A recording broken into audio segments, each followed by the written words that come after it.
It's an all too familiar sight here in Newcastleton. Today, dozens of properties destroyed yet again.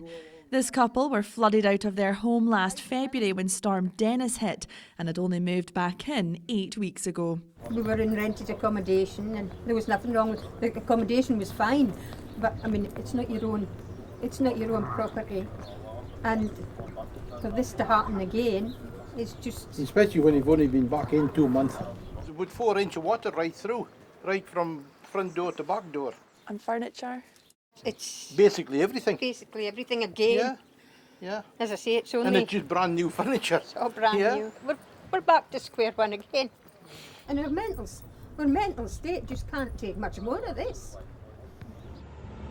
The Lidl water burst its banks around 7 o'clock last night and surged through the streets.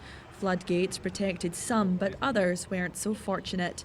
Many of the roads into the village were cut off, and the emergency services, the council and the flood resilience team worked late into the night to try and protect those affected. The water, you could see the carpet getting darker from both sides, so it was obviously coming that way and coming this way, and the lady next door, all of us have been affected again.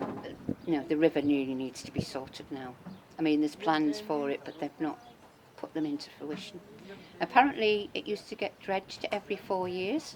Why is that not happening now? I mean, this is just dreadful. Absolutely dreadful.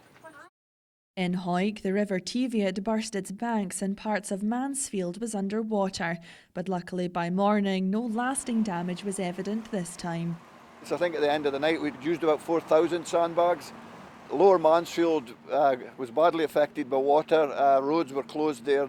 Wilton Lodge Park, the low-lying areas of Wilton Lodge Park, they were affected, and there was road closures at the back of there as well. Crowbyres was closed off for a period of time. Emergency services were stretched to bursting. Council were stretched to bursting. It was just a huge traumatic time for everybody. And of course, we're friends up in Newcastle, and I think everybody's feeling for them today as well. Just last week, we reported from Newcastleton on the year anniversary since around 80 residents were flooded out of their homes. After 12 months of rebuilding and repairing, many are back to square one, and they're desperate for something to be done. What was long-term planning needs to be quickened and accelerated. You know, we've got a river that local knowledge knows the pinch points of where gravel is piling into the river, and we have to have some gravel extraction. And then we need to speed up the long-term flood plans for the village, which were, I think, on course for about 2028. We need SBC, we need Scottish Government at the top to come down here, meet us, discuss with us and listen to us.